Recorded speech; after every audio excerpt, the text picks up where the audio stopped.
Par Monsieur Arnaud Upensky. Il a déjà fait dans le cadre du Cercle un exposé sur le Saint-Suaire il y a quelques mois. Et aujourd'hui, je l'ai invité pour parler de l'Académie française. Petit détail anecdotique, il a été candidat contre un certain Makin qui se fait passer pour anticommuniste alors qu'il est venu absolument légalement en France comme lecteur de français d'une de mes amies. Enfin, ça c'est un petit détail. On va parler de l'Académie française, qui a été fondée par Richelieu. Il ne faut pas oublier que Richelieu était un homme extrêmement cultivé, un prélat de la contre-réforme, il était un excellent évêque diocésain, quelqu'un qui maniait parfaitement la langue. On a quelques écrits de lui, entre autres un livre qui a été réédité récemment, Le devoir du chrétien politique. Il s'est toujours intéressé non seulement aux arts mais aux lettres, et il a groupé quelques amis autour d'un certain Conrad, dont certains lui servaient plus ou moins de porte-plume. Donc en 1635, l'Académie française est créée, et le but était de veiller au rayonnement et à la pureté de la langue. Alors je ne refais pas un cours de français, la Pléiade, Malherbe. Et théoriquement, l'une des missions de l'Académie était veiller aux règles du bon usage. Alors des fois, elle s'est fourvoyée, on peut penser à la querelle du Cid, peu importe. Le deuxième personnage qui jouera un rôle très important dans cette vénérable institution, c'est le sire Napoléon, qui va confectionner pour les académiciens le costume et le règlement. Et il faut savoir que cette institution a été copiée un peu partout à l'étranger. Et que peut-être c'est une vieille dame un peu à bout de souffle, et certainement il y a beaucoup de problèmes qui vont être évoqués lors de votre... que je ne voudrais pas déflorer, que vous allez aborder. À vous la parole. Non, s'il vous plaît. Bon, en premier lieu, je tenais à remercier frère Thierry de m'avoir invité pour remplir un vide qui est celui qui a entouré la dernière élection à l'Académie française. Et en l'écoutant, je pensais à l'Académie Lamoignon, qui a joué un rôle très très important et dont on ne parle pas, puisque Lamoignon, donc le cercle Lamoignon, l'Académie Lamoignon, est le lieu où notamment l'art poétique de Boileau a été conçu. Bon. Et donc ce cercle réunissait des théologiens, des philosophes, des historiens, et donc a été trépassé sous silence. Alors en introduction, donc le sujet c'est l'Académie française et la défense de la langue. Et j'avais proposé la reconquête de la langue. Et donc nous en parlerons.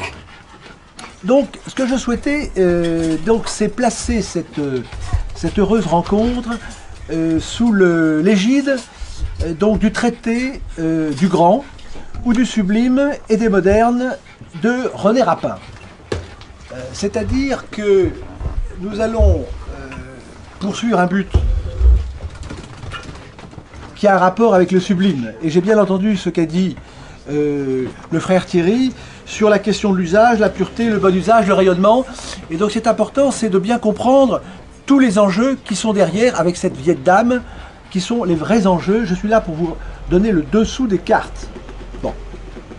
Donc je vais vous proposer une vision qui est attachée au sublime, des principes qui sont appelés classiques et qui remontent à des vues générales, puis des clés de compréhension, une grille de lecture, et la base de cette grille de lecture, c'est qu'il y a le langage représente une société.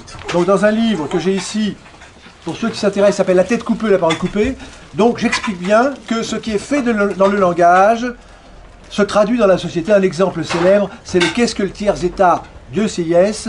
Disons, la révolution et la guillotine en particulier a fait dans l'ordre social ce que qu'est-ce que le tiers-état a fait en littérature. Donc déjà vous avez une correspondance, vous pouvez regarder la société et savoir quelle est sa littérature, et sa langue, et quelle est sa langue, et quelle est la société que ça donne. Ensuite, je vous proposerai une solution. C'est ce qui manque en général dans tous les nombreux écrits que nous voyons circuler, c'est que la situation est celle d'un médecin qui est devant un malade, et tout le monde dit, tiens, il est malade, il a de la fièvre, il souffre. Bon, ça, il y a beaucoup de personnes qui sont candidates. Mais quand il faut poser un diagnostic, il y a déjà plus grand monde, voire personne. Et quand il s'agit de la solution et du remède, alors là, il y a vraiment plus personne. C'est ce qui rend un peu lassant certaines lectures actuellement. Et enfin, je lancerai un appel en conclusion. Donc, mais la conclusion que je vais vous proposer est tellement forte que je suis obligé de la placer sous la protection, c'est ce que j'ai fait dans ma lettre de candidature, de personnages incontestables, avec des preuves incontestables. Donc, je me référerai à Druon, qui est le précédent secrétaire perpétuel de l'Académie, à Maurice Schumann, l'homme politique bien connu, à Madame Hélène Carrère-Dancause, le secrétaire perpétuel de l'Académie, et puis même à quelqu'un que vous connaissez bien, qui est Franck Ferrand. C'est-à-dire que je vais arriver par des voies directes, quoique un peu détournées, à des conclusions insupportable et donc bénéfique, puisque tout bon médicament est forcément dangereux, mais vous verrez que la démonstration que je vais vous faire, évidemment, est totalement confirmée par les personnalités incontestables qui disent que j'ai cité. Donc, nous verrons que la sémantique est l'arme la plus puissante au monde, on pourrait presque dire la seule qui existe vraiment. Napoléon disait qu'il y a deux armes, le glaive et l'esprit, et que c'est toujours l'esprit qui finit par l'emporter. Donc allons directement à l'esprit, si vous voulez. Ensuite, nous verrons que nous avons un seul ennemi, nous verrons lequel, et nous nous poserons une question, pourquoi tant de haine dès que l'on commence à défendre la langue française? Et là, nous aurons l'occasion, vous me le rappellerez si j'oubliais, de parler des faux dévots de la langue française. Pour commencer par la fin, c'est comme l'agriculture, j'étais au salon de l'agriculture, tout le monde aime les agriculteurs, tout le monde aime l'agriculture, il n'y a jamais autant d'amoureux de l'agriculture, et l'agriculture s'est jamais portée aussi mal. Et pour la langue française, c'est la même chose. Bon. Vous ne verrez aucun ennemi de la langue française. Bon. Alors, pour atteindre cet objectif, donc selon la bonne méthode classique, je vais vous proposer le plan suivant. Nous allons commencer par partir du contexte, qui est extrêmement riche. Puis, nous verrons les conditions dans lesquelles l'Académie a été créée. Le frère Thierry en a parlé, mais moi je vais vous en parler du point de vue des processus qui ont conduit à cette création. Ensuite, l'Académie française, qu'est-elle? Comment définir? Vous savez que la méthode classique commence toujours par une définition. Comment définir? Qu'est-ce que c'est? Est-ce que c'est une vieille dame? Est-ce que c'est autre chose? Donc nous verrons ce qu'est l'Académie française, puis la période glorieuse du triomphe de la langue française, qui est contenue dans le mot immortalité. Ne demandez pas aux académiciens pourquoi il y a le mot immortalité, ils seraient bien en peine de vous répondre. Ensuite, nous verrons la question de la défense de la langue française, qui apparaît. En général, on ne commence pas par se défendre. S'il y a une défense, c'est qu'il y a peut-être un problème. Enfin, sur l'autre versant, nous aborderons l'échec, l'insuccès de la langue française, puis la question de la reconquête qui se pose, qui a été posée, nous verrons comment, l'élection, la question de cette élection, et puis nous terminerons par la conclusion. Donc commençons par tout simplement par le contexte. C'est un contexte qui est d'une richesse extrême. Nous vivons un drame. Nous vivons un drame, c'est que la langue française, dans ce qu'elle a vraiment d'essentiel, est en péril de mort comme l'Académie. C'est ce que j'écris dans ma lettre de candidature. Vous avez eu la bataille de l'orthographe. Et si je vous demandais où elle en est, vous seriez peut-être en peine de répondre, parce qu'il y a des bruits contradictoires. Bon. Mais donc c'est un moment extrêmement important qui a été manqué par l'Académie. Et puis les attaques de l'Académie française, justement, puisque c'est la première fois que Madame Carrère-Dancause, d'ailleurs, ne comprend pas, apparemment, que, disons que la population, les Français, se sont dressés et ont manifesté leur colère à l'égard de l'Académie française, parce que comme je disais tout à l'heure à table, il vaut mieux ne pas avoir de médecin que de croire que l'on en a un. C'est plus rassurant.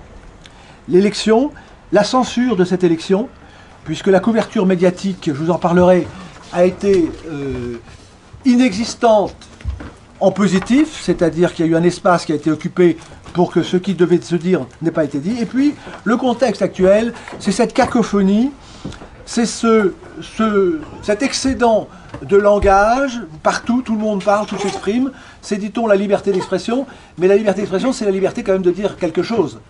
Et actuellement, vous avez des redites, et on pourrait dire d'une certaine manière que, comme je vous l'ai dit tout à l'heure, ce qui est important, c'est de conclure.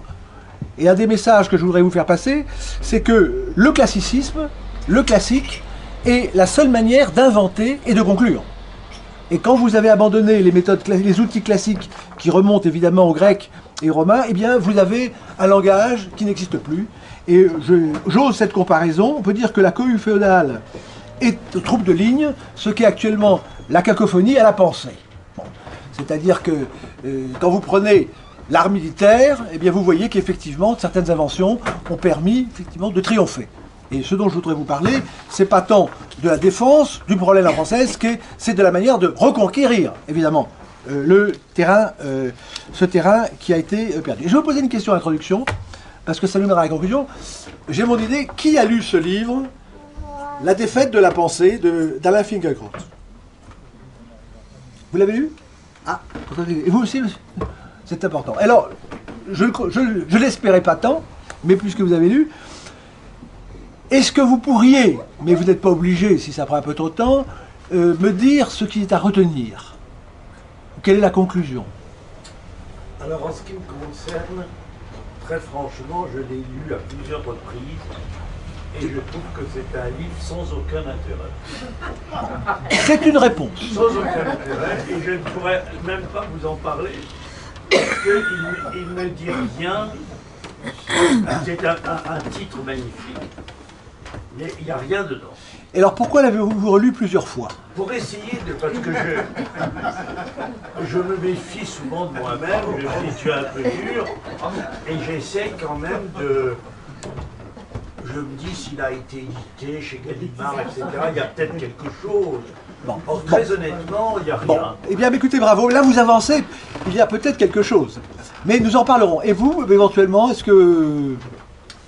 Dans ce bouquin, Finkielkraut tente de s'élever contre le relativisme ambiant et défend en fait un humanisme qui n'hésite pas à hiérarchiser les valeurs.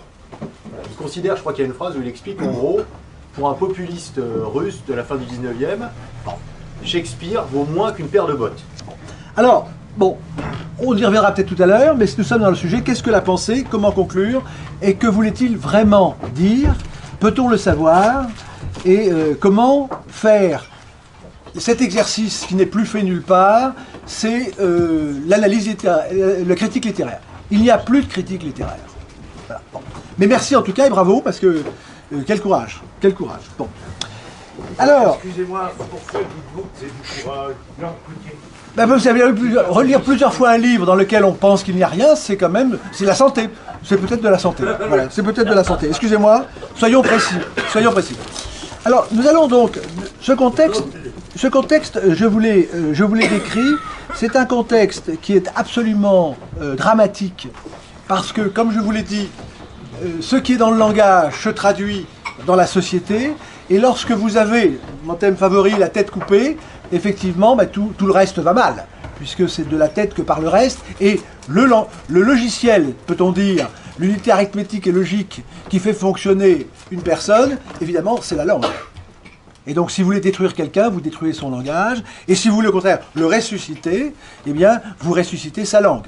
Voilà le début de mon projet. Alors maintenant, vous avez on a assisté donc à cette population en révolte. On a assisté à 80% des Français qui ont déclaré être opposés à la réforme de l'orthographe.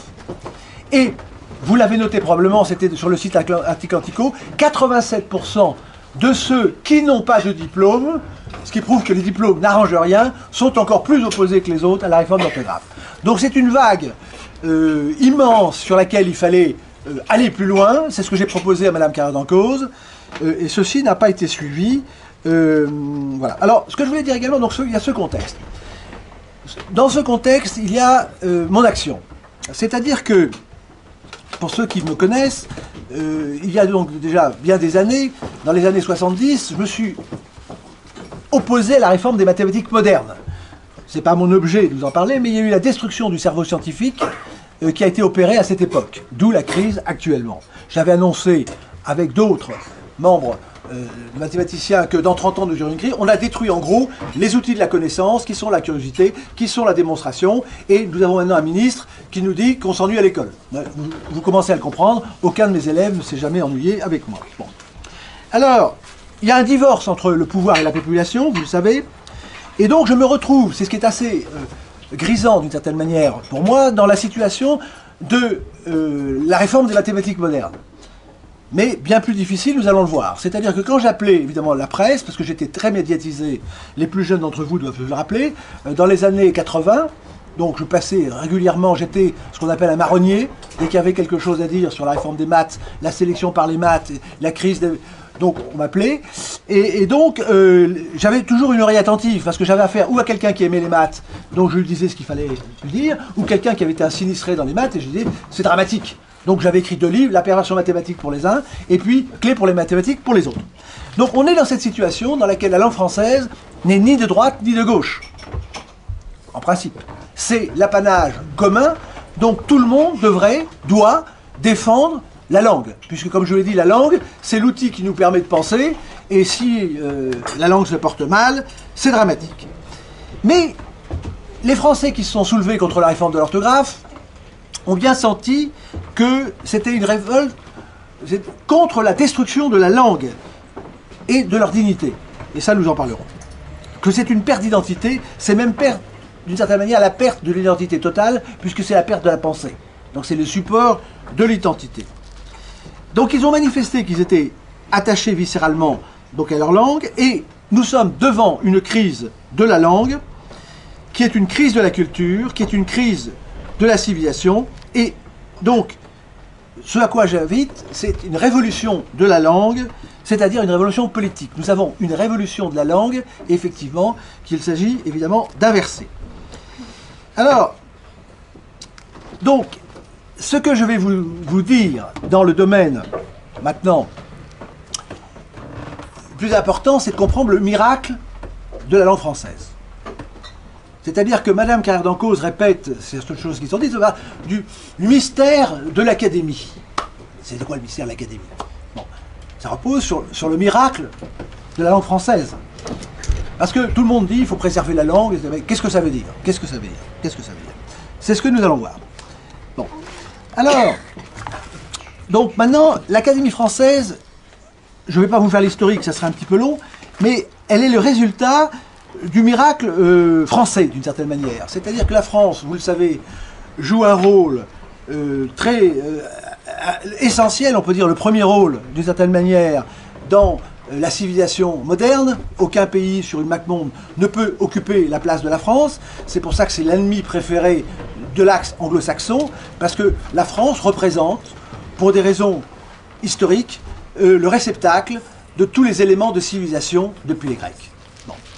Et quand vous avez un président de la République qui dit la France est grande, il ne sait pas pourquoi, il est incapable de le dire, on ne sait pas qu'il est franc. Quand notre président veut parler de l'identité, il est incapable de mener le débat, parce que c'est un sujet qui est innommable, qui est imprononçable. Alors, la langue, l'Académie, elle est le résultat d'une gestation. Il y a eu, bon, on peut remonter à François Ier, donc la royauté renforce la langue, l'usage de la langue, la rend obligatoire à la place du latin, et petit à petit, pour ne pas l'oublier, je vous l'indique, c'est que le latin se substitue, est remplacé par le français. Et là, on a déjà une clé de compréhension, c'est-à-dire que la langue de l'intelligence, c'était le latin, et si vous vous demandez quelle est la langue dans le monde moderne qui est éligible à l'intelligence, ben je vous le dis déjà, ce n'est que le français, puisqu'on peut dire que l'anglais est un avorton du français. Bon, j'en discutais avec un professeur éminent des langues anglaises, il dit c'est le résultat d'un tremblement de terre, enfin, c'est rien du tout. La langue anglaise, on peut dire, c'est un... Bon. Alors, ce que... Donc, dans le... Je vais en venir rapidement, pour ne pas vous... pour garder pour la fin, c'est que le point important, c'est fixer. Le mot fixer. C'est-à-dire que quand vous avez... c'est ce que font les photographes, quand vous avez une chose qui est géniale, il faut la fixer. Or, au XVIe siècle, l'Académie le rappelle sur son site tout de même, c'est que les choses bougeaient. Bon, le français est en train de se créer, et évidemment, les auteurs qui sont souvent prétentieux se disaient c'est dommage parce que dans un siècle on ne pourra plus me lire. Des témoignages, au XVIe siècle, en pleine guerre de religion, en pleine guerre de... Bon. Et donc, l'idée de fixer la langue apparaît, mais fixer pas uniquement pour que les auteurs puissent être lisibles, mais pour les... Et je dis quand même une chose très importante, c'est vrai pour l'orthographe, c'est l'élément merveilleux, c'est que nous avons la possibilité d'être les contemporains des auteurs du XVIIe, voire du XVIe siècle. Et c'est pas une mince affaire quand on voit la pauvreté des auteurs actuels. Donc nous sommes les contemporains de tous ces siècles. Et c'est ce que les autres académies, il en a été question, nous envient, c'est qu'en fait le français est stable. Et alors quand on entend ce qu'on entend sur le fait qu'il faut être vivant, il faut bouger, c'est un petit peu comme si on disait, finalement les routes doivent évoluer, hein, et donc il faut les changer en permanence. Il faut que les routes soient stables pour que les véhicules circulent. Eh bien, pour que la pensée circule, il faut évidemment que les bases qui permettent la discussion, c'est-à-dire la syntaxe, la grammaire, voire le dictionnaire, ça fait bon. Et donc, cette idée de fixer, c'est la clé.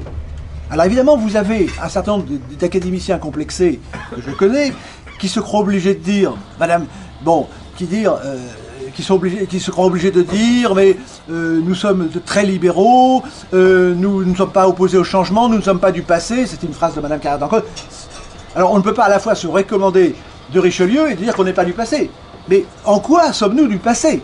C'est ça la question, c'est pas d'être ou de ne pas être du passé ou de l'avenir. Bon. Et là nous sommes dans la question du questionnement de la langue, qui est la question essentielle. Alors, qu'est-ce qui se passe? Vous avez des lettrés, vous avez des théologiens, c'est extrêmement important, vous avez des philosophes qui se réunissent, d'abord en privé. Et le grand problème de l'Académie, j'y pensais ce matin, c'est qu'elle s'est fixée justement elle-même. C'est-à-dire que Richelieu ne voulait pas qu'elle ait de lieu justement pour se déplacer, bouger et ne pas être institutionnalisé. Il a été rappelé que Napoléon, toujours lui, qui est là, a donné un uniforme, tout est dit. Il a donné l'uniforme, mais le personnage important, puisque ce n'est pas le deuxième personnage important, Napoléon, qui est un personnage qui n'est pas important du tout, c'est Louis XIV. Et avant Louis XIV, Louis XIII, bien entendu. Et avant Louis XIII, de cette manière, Richelieu. Bon. Et donc, l'idée vient de fixer. Alors, ce qui est très très important, on parle beaucoup de l'ascenseur républicain. Mais ce qui est important, c'est l'ascenseur royal. Puisque l'ascenseur royal, c'est ce qui vous met au pinacle. Bon. On dit c'est royal, on ne dit pas autre chose. Et donc, le rôle de la royauté, c'était effectivement de consacrer l'excellence et de donner des statuts pour que l'excellence dure. Parce que la difficulté, c'est de durer. Bon. Et alors, donc, l'Académie est créée par les lettres patentes, mais ce qui est très très important, elle est greffier, c'est le terme de Madame Carrère d'Ancos, et non pas juge, qui est le terme de Durion. C'est-à-dire que l'Académie doit être juge, elle doit donner, ce qui ne veut pas dire qu'elle n'écoute pas, et actuellement, elle suit le mouvement, nous en reparlerons tout à l'heure. Et elle doit permettre de traiter les arts et les sciences. Et le drame actuel, qui était incroyable à l'époque, c'est que la langue n'est même plus capable de se traiter elle-même. C'est-à-dire qu'il y a une carence de la langue telle, nous en parlerons tout à l'heure, que la langue française est attaquée sans que la langue permette elle-même de comprendre ce qui l'attaque. Et dans ma candidature, l'attaque qui a été faite contre l'Académie française, je vous en parlerai moi-même, utilise des mots qui n'existent pas dans le dictionnaire de l'Académie française. C'est-à-dire que pour être compris, et donc il n'y a plus de débat. Pourquoi n'y a-t-il plus de débat? Parce que pour qu'il y ait débat, encore faut-il qu'il y ait des règles de débat. C'est-à-dire qu'un débat, ce n'est pas émettre des mots, c'est de progresser d'une thèse ou d'une problématique vers une conclusion certaine. C'est ça un débat. Et si vous lisez, comme j'ai été amené à le faire, la déontologie des journalistes, vous verrez qu'ils sont bien obligés de reconnaître qu'il faut dire quelque chose de vrai. Mais ce n'est pas ce qui se passe, bien entendu. Donc, il y avait les 4 ouvrages, et bon.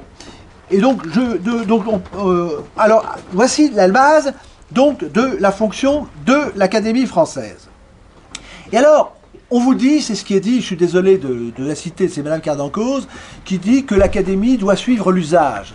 C'est totalement faux. D'abord, ça serait le bon usage, mais la langue ne s'est pas faite d'une manière anarchique. Un exemple que vous pouvez retenir, c'est en 1532. 1532, c'est facile à retenir, c'est le rattachement de la Bretagne à la France. Eh bien, vous avez Marot, qui avait fait, pour faire plaisir, j'allais dire pour le bon plaisir de François Ier, qui avait établi la règle des participes, de l'accord des participes, d'ailleurs, en se basant sur l'italien. Donc, à un moment donné, il y a un acte de l'intelligence qui établit une règle. Bon. Et justement, ce qui était le propre de la royauté, c'est qu'elle groupait, dans le meilleur des cas, autour d'elle l'excellence, c'est-à-dire qu'elle exprimait la royauté du peuple par cet ascenseur qui permettait aux meilleurs esprits de se retrouver et par ce qu'on appelle actuellement l'interdisciplinarité, permettait d'arriver à produire l'excellence. Et ce qui est excellence, on la lit dans les arts et on la lit dans la langue française. Et c'est ce miracle de la langue française, c'est d'avoir fait historiquement cette langue de l'intelligence. Et le drame, c'est que cette langue de l'intelligence est désarmée devant une attaque qui ressemble beaucoup à une bêtise, mais qui est une intelligence d'une perversion assez difficile à imaginer pour ceux qui avaient constitué la langue française.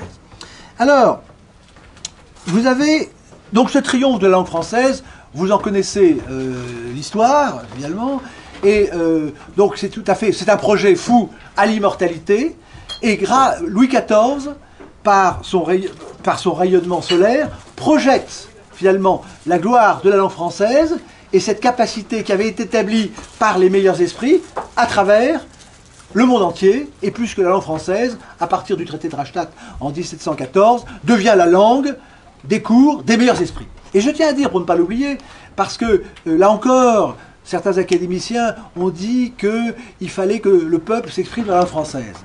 Ben, disons-le tout de go, qu'est-ce que c'est que le français? Au départ, c'est le francien, c'est-à-dire c'est le patois du roi.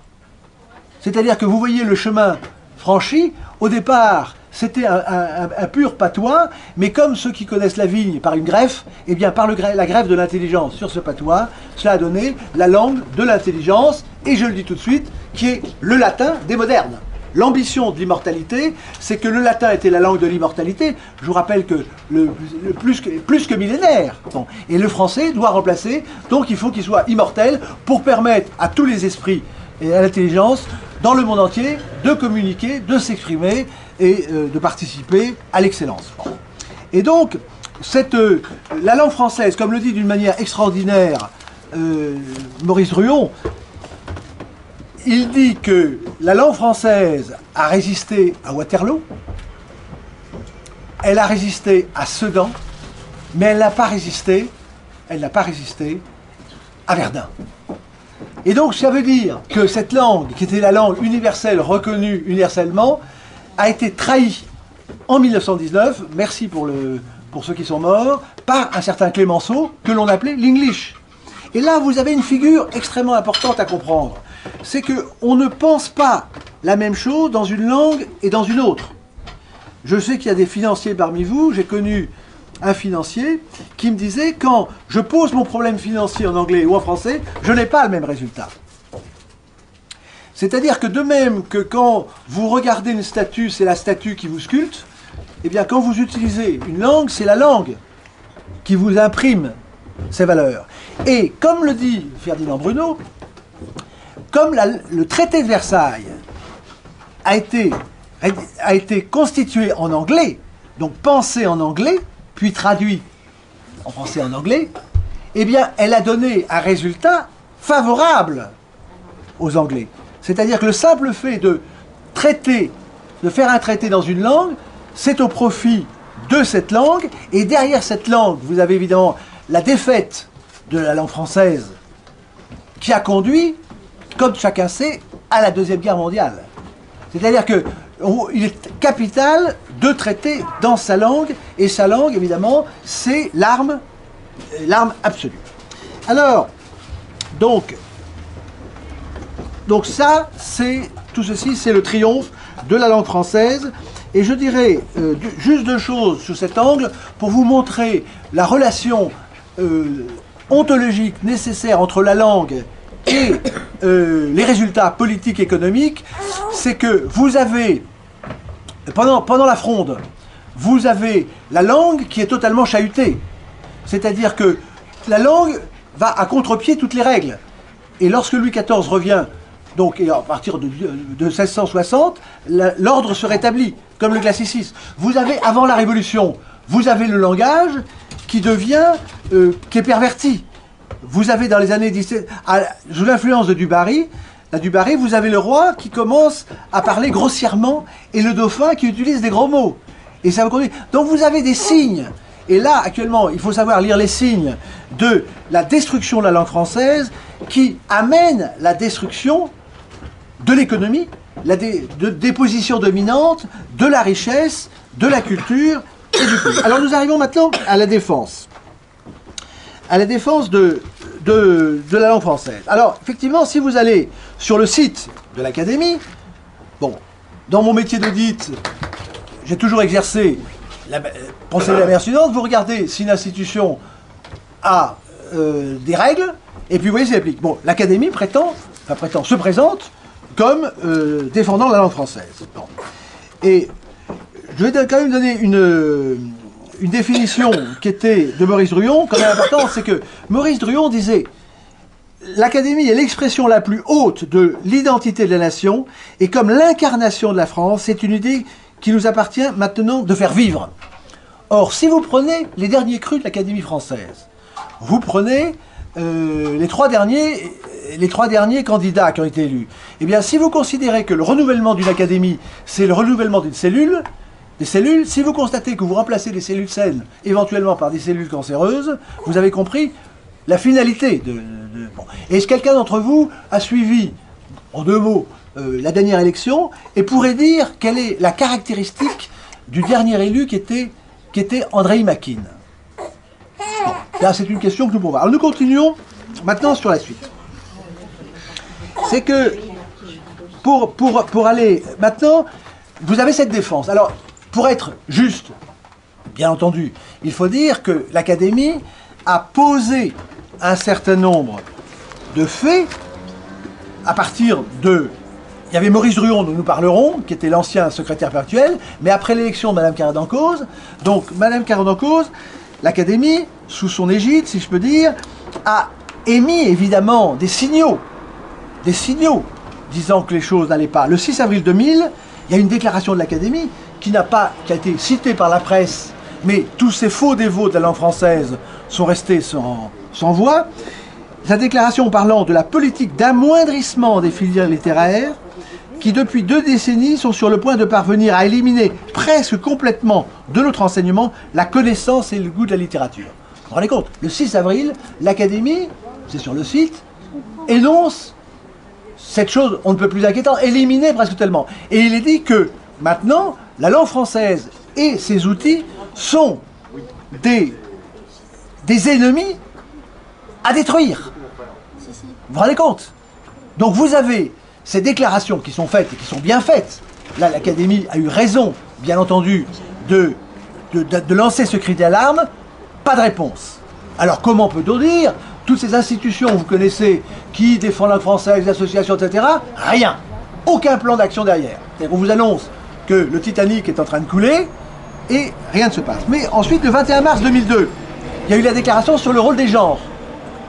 Donc disant qu'effectivement, ça a constitué des ghettos. Et effectivement, je ne vais pas vous en faire la démonstration, mais vous le savez, le fait de violer les genres déstabilise complètement la syntaxe, et c'est le but, la syntaxe de la langue française.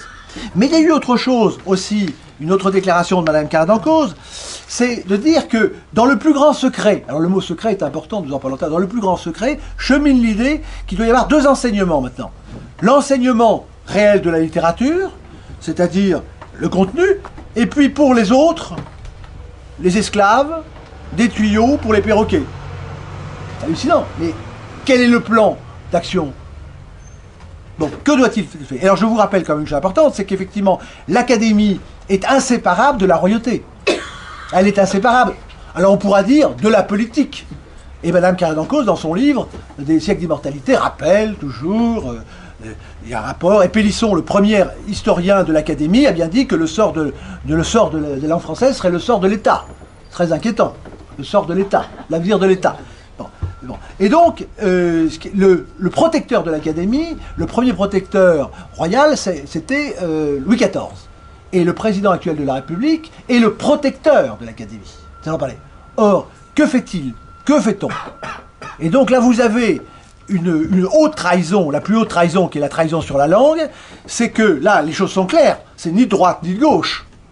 C'est-à-dire que la langue est notre trésor commun, que personne ne niera officiellement, mais la trahison, c'est que la destruction du français est totalement engagée. Alors, ça nous mène où? Ça nous mène, donc je vous ai donné ces déclarations qui indiquent bien que c'est la fin, c'est la destruction. Bon. Alors, Madame Carré d'Encausse, effectivement, donne 3 causes. Parce que s'il y a un malade, je vous ai parlé de diagnostic, comment se fait-il que ça aille si mal? Alors, la première cause, c'est de dire que c'est l'anglais. Bon. L'anglais, nous sommes envahis par les Anglais. Bon. La deuxième cause, c'est ce qu'on pourrait appeler l'échec de l'école. L'école ne transmet plus. Et puis la troisième, c'est ce qu'elle appelle les élites, le désintérêt des élites. Mais enfin, 3, c'est trop. C'est-à-dire qu'en fait, si on résume tout ça, ben c'est la trahison du politique. C'est la trahison de la tête politique. Parce que l'école, qui fait les programmes? Ben évidemment, c'est le gouvernement. Bon, si les Anglais rentrent, eh bien c'est qu'on leur ouvre les portes. Bon. Et si les élites, soi-disant, parce qu'il ne faut pas appeler élite ce qui ne dit pas élite. Bon, ce ne sont pas des élites, évidemment, puisque l'élite, je vous rappelle quand même, au XIIe siècle, l'élite, c'était ceux qui étaient reconnus comme les meilleurs, et puis vers le 1930, ça devient ceux qui sont au premier rang. Mais ceux qui sont au premier rang ne sont pas forcément les meilleurs. Vous voyez les petits services que peuvent avoir... Donc, ce ne sont pas des élites, c'est une trahison des apparatchiks, ou des dirigeants, on les appelle comme on veut. Donc là, évidemment, on arrive à une chose que l'Académie n'aime pas, c'est que c'est le respect de l'ordre établi, ou du désordre établi. C'est-à-dire qu'en fait, vous êtes dans la situation qui avait été très bien décrite par Saint-Just, qui disait « Le peuple n'a pas de pire ennemi que son gouvernement ». Nous avons un gouvernement qui est l'ennemi de son patrimoine, qui est l'ennemi de sa langue, qui est l'ennemi de sa culture, qui est l'ennemi de son école, et j'en passe, et bien. Bon, ça, évidemment, c'est une situation très délicate, c'est-à-dire de constater, c'est l'histoire du pompier pyromane, en fait. C'est toujours très désagréable. Bon. Mais les outils intellectuels permettent de conduire à cette conclusion sans risque d'être contredit, parce que c'est une réalité. Alors, donc l'Académie a, bon an, mal an, tiré les signaux d'alarme. Mais, rappelons-nous une chose, que je ne l'ai pas dit, c'est l'Académie, vous avez remarqué qu'elle a une épée, les académiciens ont des épées. Et les femmes adorent les épées. Bon, mais elles confondent parfois les épées, peut-être, avec des bijoux. Mais les académiciens aussi, rassurez-vous. C'est-à-dire que ne leur demandez pas à quoi sert l'épée. L'épée, c'est un signe de cour souveraine. C'est-à-dire que l'Académie française a été constituée comme une cour souveraine, pouvant même haranguer le souverain. Donc c'est le pouvoir souverain, c'est-à-dire que l'Académie, dans cet espace démocratique qui était la royauté, faisait qu'il y avait des corps qui avaient des pouvoirs et des libertés d'expression. C'était quand même très important. Et l'Académie, c'est l'instance souveraine pour dire le vrai de la langue. Or, quand vous avez l'article 2 de la Constitution, qui dit la langue de la République est le français, celle qui doit dire le vrai, c'est l'Académie, et elle ne le fait pas.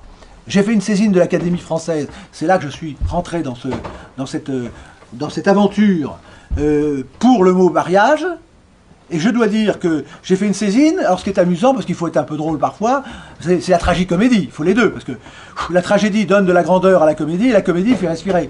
Parce que s'il n'y a pas les deux, c'est quand même un peu dur à supporter. Eh bien là, le directeur du cabinet Mme Carré d'Encausse a répondu à la presse, lorsque j'ai envoyé la saisine au nom de l'Union nationale des écrivains de France, elle a dit « mais il n'a pas le droit de le faire ». C'est donc que ça avait marché. La saisine avait marché puisqu'il était saisi d'effroi devant... il s'est cru obligé de répondre. Bon. Et je dois dire aussi que toutes ces personnes qui ont pris des postures pour s'opposer à ce mariage, Taubira, eh bien, que j'ai contacté, les maires, aucun n'a voulu vraiment faire jouer langue, et la langue est claire, le mot mariage n'était pas disponible pour l'usage qui a été fait. Pourquoi? Parce que la définition article 1 de la loi Taubira, c'est mariage, union de deux personnes de sexe différents du même sexe. C'est une définition de chose. Or, la définition de chose doit dire la chose, et on ne peut pas dire, pour faire court, un chat est un animal qui fait miaou ou qui aboie. Bon. Et donc, l'Académie devait s'opposer à l'utilisation de ce mot, indépendamment de toute autre considération, laissant au pouvoir la capacité d'inventer autre chose pour un autre usage. Et là, vous avez une trahison manifeste des statuts de l'Académie, parce que ce mot ne permet pas de comprendre la chose. Plus tout un ensemble. Donc c'est très important de se battre sur le front sémantique. C'est-à-dire que tout le monde peut faire tout un ensemble de choses, pas forcément droit, mais il faut mettre le bon nom sur la chose, puisque Molière disait bien, dans son immortelle préface au Tartuffe, vous savez que c'est Tartuffe qui nous gouverne, tout, c'est important, le mot tout, tous les inconvénients viennent du fait de mettre des choses différentes dans le même mot. Et le salut, c'est d'appeler les choses un chat et relais un fripon. Alors, donc, ça nous mène où? C'était que l'Académie est mise sous tension, excusez-moi du peu, par notamment ma saisine, qui est publique, qui est suivie par Raffarin, qui fait une fausse saisine. Je ne vais pas vous raconter tous les dessous, parce qu'on peut prendre une posture qui est une imposture, hein. Bon, ça c'est... Bon, une imposture. Comment? Écoutez, vous me posez la question, il faut toujours en laisser un peu pour le dessert. Mais, sous cette question, je vous raconterai. Parce que c'est très technique, c'est-à-dire que derrière tout ça, il y a des choses extrêmement techniques, des figures, des grandes figures.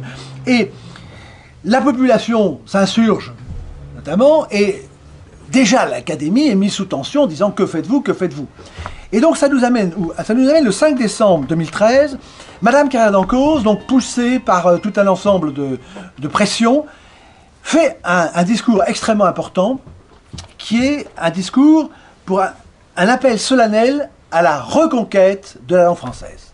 Le titre, c'est « À la reconquête de... » Bon. Alors, effectivement, que demande Madame Carrère d'Encausse en justifiant qu'il fallait passer à la reconquête? Et cette reconquête, d'ailleurs, je vous parlerai de Maurice Schumann après, j'en ai parlé tout à l'heure, c'est que, on pourrait appeler tout ça l'histoire secrète de l'Académie française, bon, mais bon, c'est que elle demande solennellement, donc escalité, solennellement au président de la République, en tant que protecteur de l'Académie, héritier de Louis XIV, c'est important, de déclarer 2014 l'année de reconquête de la langue française. Ça c'est beau ça. Voilà qui est bien envoyé. On se dit enfin, on sent du Richelieu et on sent de l'épée d'académicien. Et là, je vous rappelle que sur le pommeau de Madame Carrère d'Encausse, il y a quoi? Il y a Saint-Georges terrassant le dragon. Là, nous rentrons dans l'épopée, voire le sublime. Mais attendez la suite. Bon.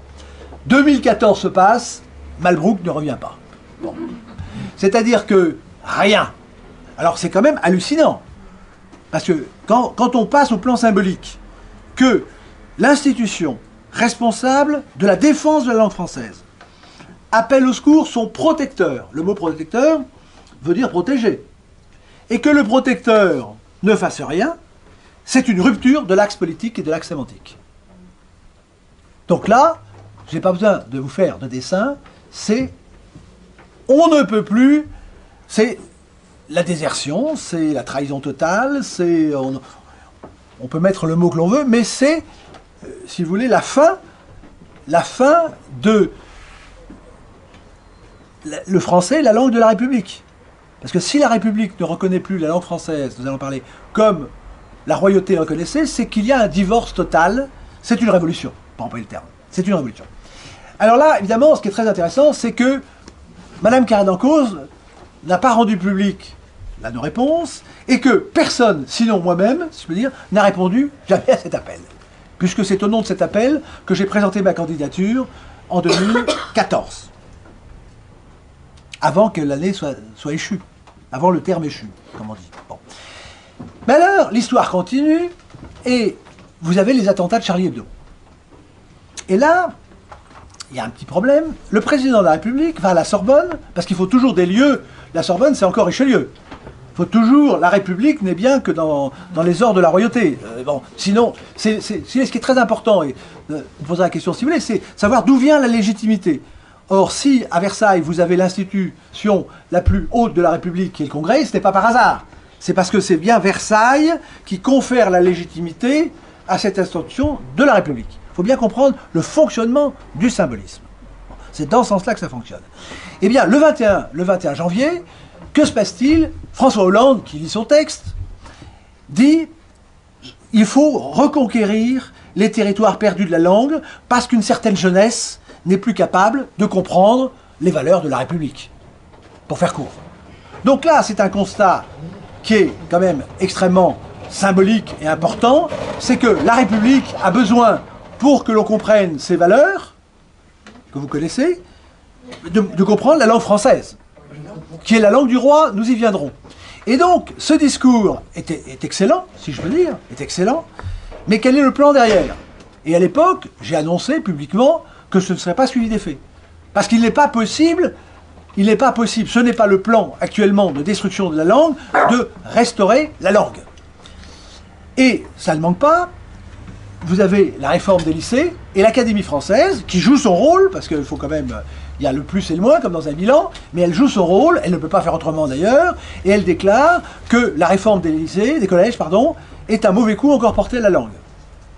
Donc ce que je vous dis, c'est que 11 juin 2015. Bon. Et là, donc nous avons, l'histoire continue, et ça va nous amener à... donc nous sommes maintenant sur le point, la reconquête de la langue française, et l'Académie ne parle plus de cette reconquête. Normalement, le président de la République aurait dit « Ah oui, à la Sorbonne, c'est vrai, l'Académie nous l'avait demandé », mais s'ils ne l'ont pas fait, c'est qu'ils ne voulaient pas répondre à cette politique de reconquête, et s'il n'y a pas eu de plan derrière, c'est que la mort de la langue française, en tant que langue souveraine, en tant que munie de tous ses attributs intelligents, en tant que latin des modernes, finalement, est inscrit dans ce que j'appellerais la haute ou la basse politique, si vous préférez. Alors maintenant, ça nous amène à l'élection du 3 mars. C'est-à-dire que, comme je vous l'ai dit tout à l'heure, ce qui est capital, c'est d'avoir des preuves. D'avoir des preuves.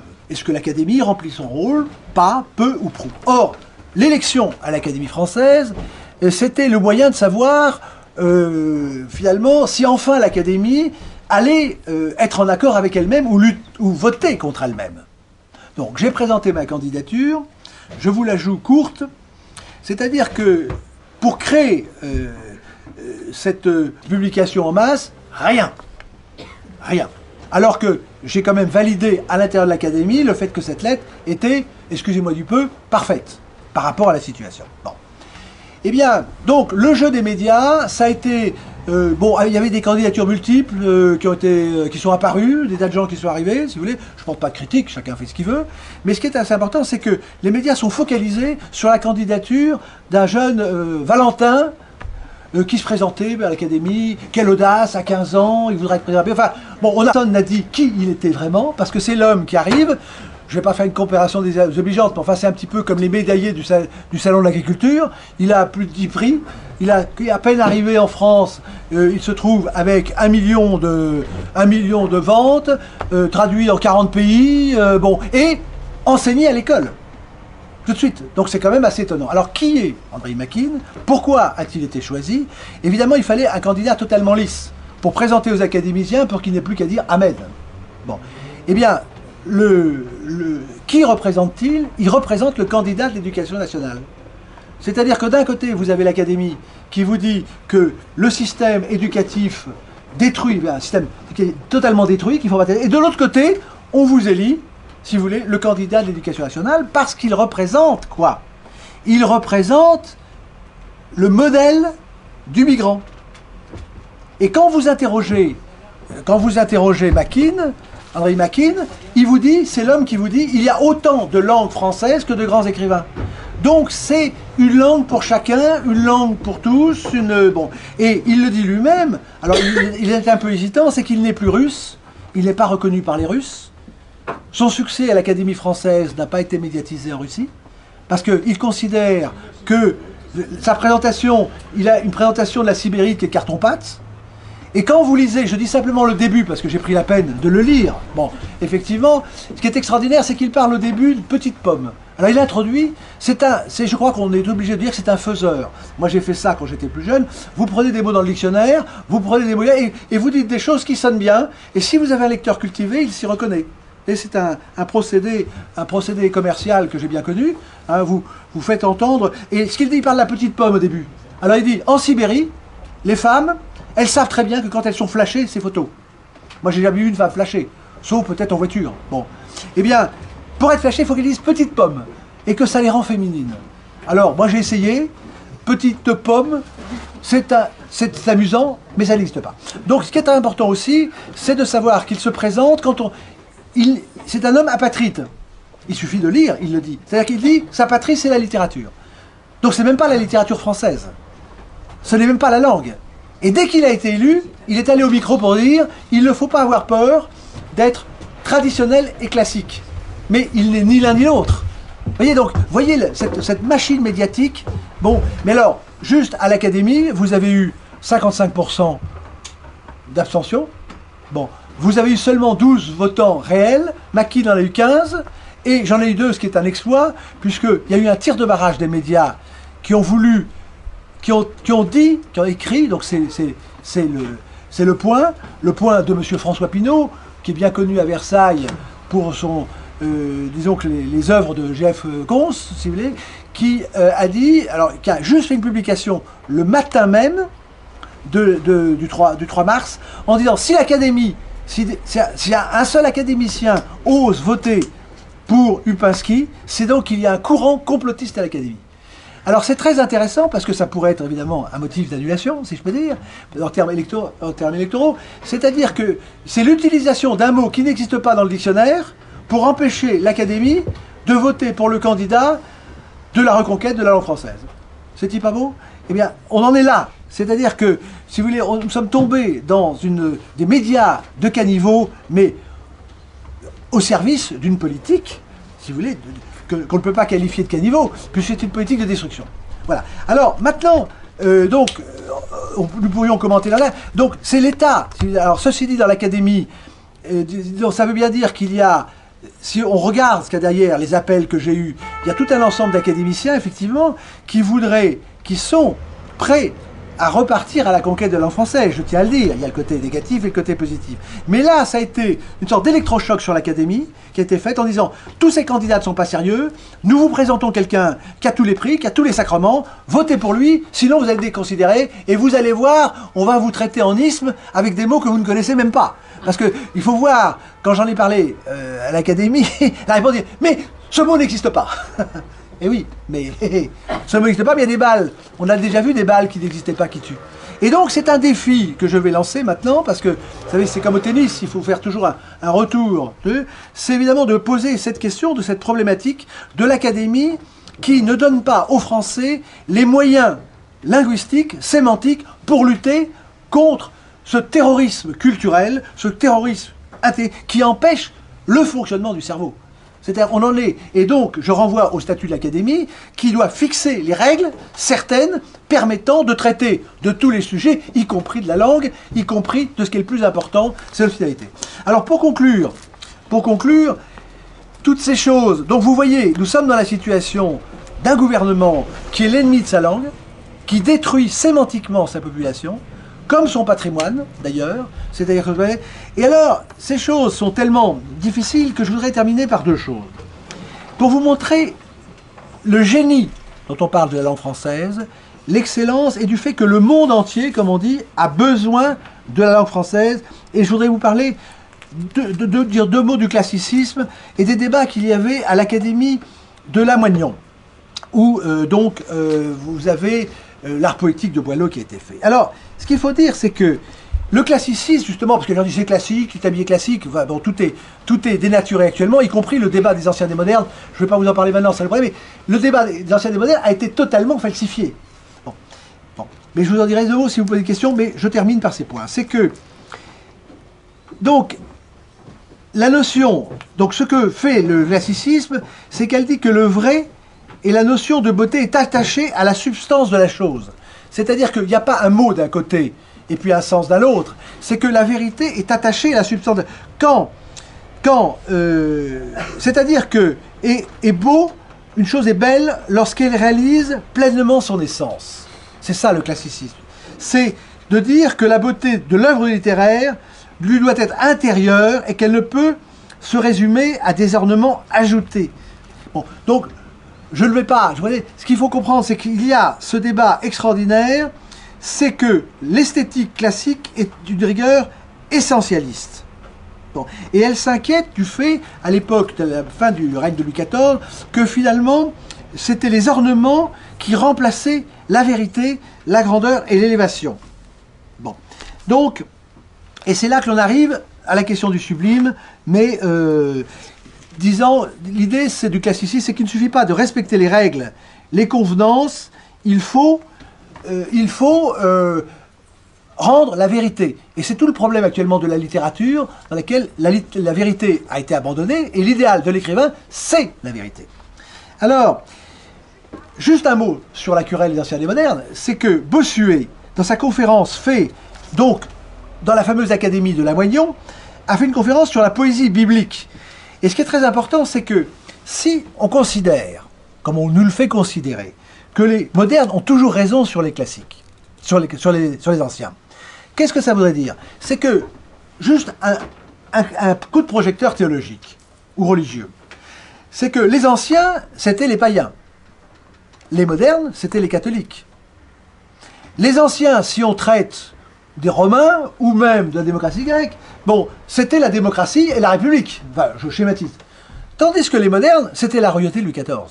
Et en fait, derrière cette querelle des anciens et des modernes, il y a l'affirmation que le règne de Louis XIV n'a jamais eu les qualités d'aucun autre temps, mais y compris le catholicisme. Et quand vous avez Voltaire qui parle du siècle de Louis XIV, il veut le jouer contre l'histoire universelle de Bossuet. Donc je ne rentre pas dans ces détails, mais c'est pour vous dire que la querelle des anciens et des modernes n'est pas du tout ce qu'on nous enseigne en nous disant ce sont toujours ceux qui viennent après qui ont raison, mais derrière cette querelle, il y a effectivement la question du sublime, du grand, de l'élévation qui est posée par ce sujet. Bon.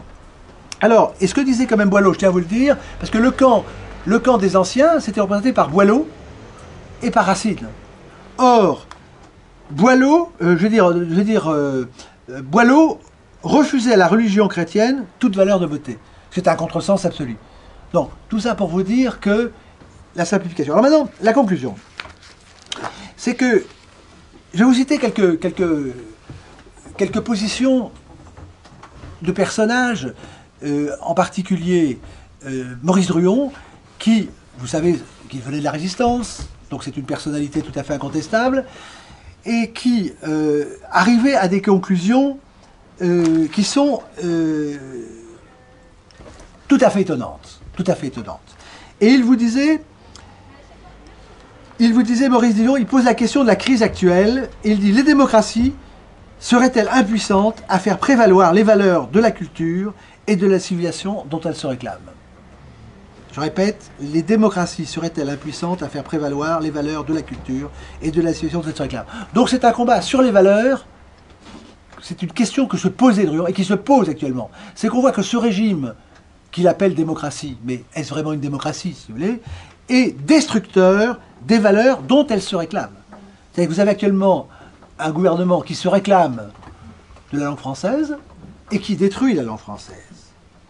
Il dit, l'idéal, certes, serait que la démocratie pût inviter efficacement l'artiste à servir la civilisation dans son éclat et l'homme dans sa grandeur. Ce qui veut dire que ce n'était pas le cas. L'idéal serait que de nos peuples jaillissent des mythes dont l'État, qui imprime la continuité de la nation, demanderait à l'artiste d'être l'interprète et l'illustrateur. Mais il va le lire 2 minutes, c'est absurde. On n'invente pas des mythes. On n'invente pas un mythe. Une société de communication dit, inventez-moi un nouveau mythe. Peut-être l'inversion des courbes du chômage. Il disait enfin, l'idéal serait que le mariage entre l'art et la démocratie cessa d'être un mariage blanc. Cette architecture environnante actuelle qui témoigne pour notre honte du mépris que l'homme... Bon, voici le genre de déclaration qu'il fait. Et ce qu'il dit, Dans la querelle des anciens et des modernes, dit-il, il y a bien autre chose qu'une simple querelle dans cette crise des anciens et des modernes. Bien autre chose qu'une querelle. Il dit, il y a un conflit entre l'éternel et l'accidentel. Et l'éternel, c'est le sublime. C'est la recherche du sublime, c'est la quête à l'immortalité de la langue française, qui est le réceptacle de toutes ces valeurs qui conduisent au sublime. Et si la France est la première destination au monde touristique, c'est justement parce que les peuples du monde entier viennent y chercher ce goût du sublime, c'est-à-dire ce dépassement dans la société du caddie, du supermarché et compagnie. Et alors, ce que dit, il lance un appel, Druon, en disant, les valeurs suprêmes ne sont pas à inventer. Ne sont pas inventées. Effectivement, ces valeurs, nous les avons héritées des anciens. Ni à faire surgir d'on ne sait quel broyage. Les valeurs suprêmes sont des valeurs permanentes, et si la France souhaite être encore demain à l'avant-garde humaine, conformément à sa vocation historique, ce n'est pas en suivant la marée d'un art destructeur, ni en s'abandonnant à ce flot ravageur qu'elle y parviendra. Ce mouvement est peut-être général dans le monde, mais il est usé. Il arrive à la fin de course. Ce qui est destructeur se détruit soi-même. La France doit reprendre la tête d'un humanisme qui s'exprime et se traduit à travers des harmonies nobles, des architectures de prestige, un théâtre de grands conflits et de vraies satires, une littérature des grands témoignages ou des grands sentiments. Ce qui a totalement... Et en fait, vous arrivez à cette idée que la France est une constitution royale.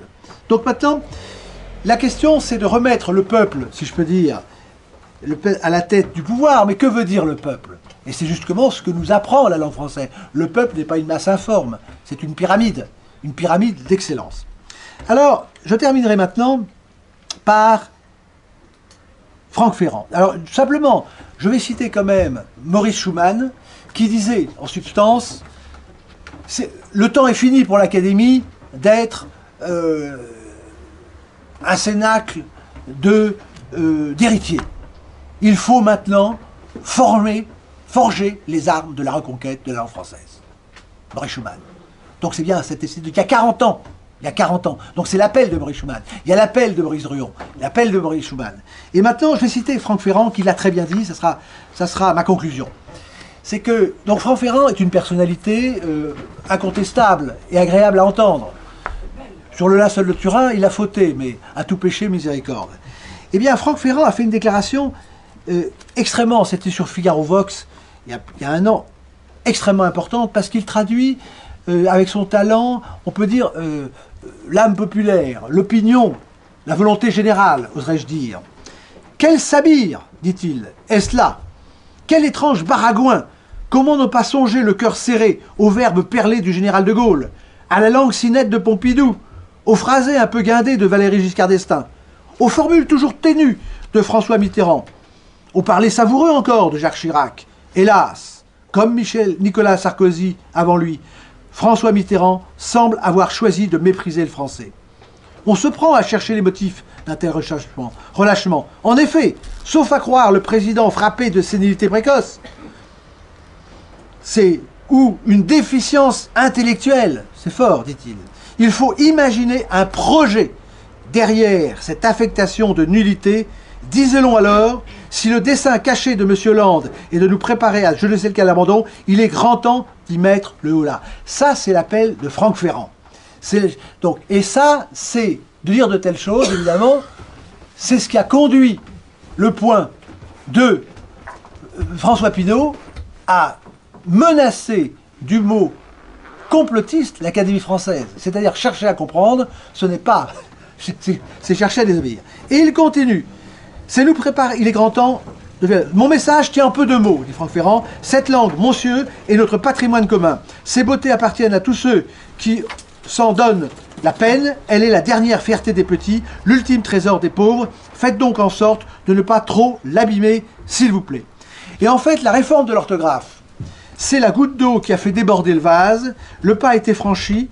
Et en enlevant l'accent circonflexe, ce qui se prétend indûment une république, veut priver ceux dont parle Franck Ferrand, de la langue du roi.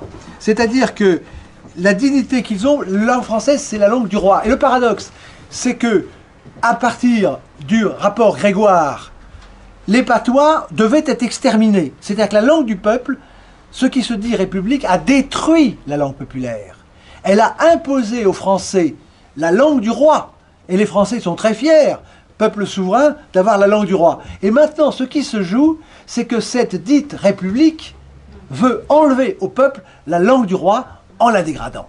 Et ça, c'est une révolution qui est à mener pour rétablir, il faut préserver la langue, et c'est cette bataille de l'accent circonflexe qui est la couronne des pauvres, que je vais m'employer, c'est-à-dire il est indispensable que tous ceux qui prétendent aimer la langue française se battent pour mener cette bataille finale, c'est-à-dire éviter cette destruction finale qui s'accélère à un point inimaginable. Et dans l'enseignement, et la réforme de l'orthographe, c'est pour dévisser de plus en plus, pour détruire la vision des choses, et voilà. Et donc moi je vous lance un appel, et je lance à ceux qui écoutent, c'est qu'il est vital, c'est le grand combat, c'est le combat sémantique, c'est-à-dire c'est la destruction de l'outil qui nous permet de penser, et avec ça, évidemment, d'accéder à toutes ces valeurs sublimes qui ont fait la France et qui doivent perpétuer. Voilà, donc ceux qui sont intéressés, je reste.